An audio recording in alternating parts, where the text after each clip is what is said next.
Hello everyone. Today I want to talk to my shooters, and the topic is pre-national jitters. So it is very very common that when the competition season comes, the real competition season, for you you were ready always, right? Like literally, if I asked you 6 months back or 9 months back, I asked you, how do you want to perform in national? You said, I want to give my best. 6 months back, I want to give my best. 3 months back, I want to do my best. And now suddenly you're feeling you're not good enough. So it is very common. You need not be afraid at all about it. You need not be scared of the competition. You need not be worried about the competition. So today I'm going to talk to you straight and tell you exactly what you need to do at this time. And you should very well know that if you're feeling any kind of jitters, if you're feeling that you're not good enough, then you need not worry about it. Okay, it's common feature. Every shooter goes through this. Every competitor, every athlete, in life, and every businessman, everybody goes through these problems. Whenever the toughest challenges come, we always question our own abilities. It is absolutely normal. So what do you need to do straight away?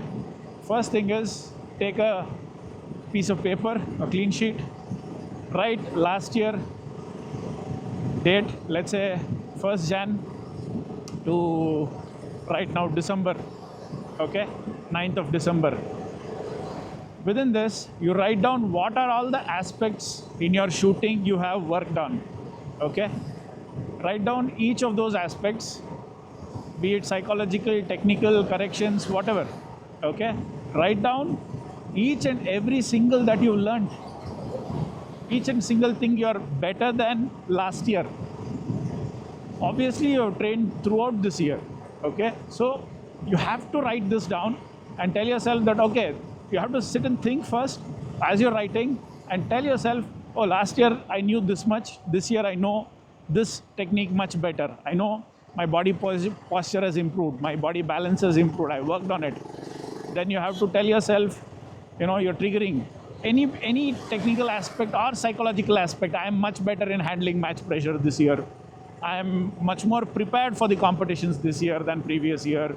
Psychologically, I am ready to break the record. So, or personal record, or the national record, or the World Cup record, doesn't matter, right? So, you have to write it down that you are better, how better you are from previous year.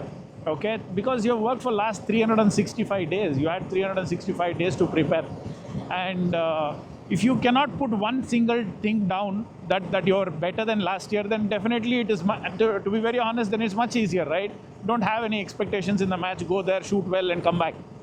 Okay, so you will not have any problem in that case. But if you have worked on certain things, then it is absolutely essential you draw confidence from your last 365 days work. So write down every single thing that is improved since last year, and then rewrite those topics separately. Okay, you need to rewrite those topics separately that you have improved, and then read them, and then confirm to yourself that yes, these are these points that I am much better prepared than last year. Once you've done that, then your confidence comes back to you.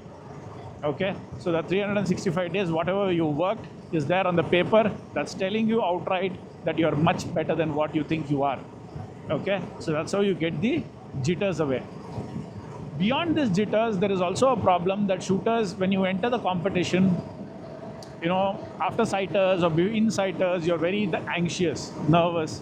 So it is absolutely normal. You can't, you're prepared for a war. Okay, imagine from a soldier's perspective. Okay, you're prepared for a war, and obviously, when you enter the war, there will be casualty, right? Somebody might stab you, somebody might shoot you. But in training, there is no way that we can recreate that situation. We cannot stab a person and tell, if in the war, if you feel this pain, it's okay. You'll be able to live with it. So you will not die if you get bullet hit in these parts of the body. We cannot shoot the person and then teach him how to prepare for war. We can only train him how not to get hit, be very well prepared. But at the same case, if that something happens, he has to manage and improvise from that situation itself. You can't train a person by stabbing him for in the fight. To get stabbed in the fight. So that by stabbing. So you can't do that. So you have to remember, the pain you feel in the match will be much more than what you would feel otherwise. Okay? So that means you have to be mentally prepared that one bad shot in the match will definitely feel more painful. Okay, but you have to get over that situation. You cannot hang on to it and telling, oh, I got stabbed, now I'm not going to do anything about it. Okay, you have to ignore, you have to forget it, and you have to get your 59 shots right. Okay, so please remember this point. It is extremely crucial that you are prepared very, very well for the match. Last 365 days, you have put your heart and soul, your coaches put his heart and soul, mind into the game. Okay, your parents have contributed so much to it. This is not the time to back out. This is what you asked for. You begged for this day, and that day is here. Okay, you have to fight it, you have to live through this, and you have to come out on top of your game. All the best to you, all the best to all the shooters, and hopefully this time you will get your best performance out. All the best.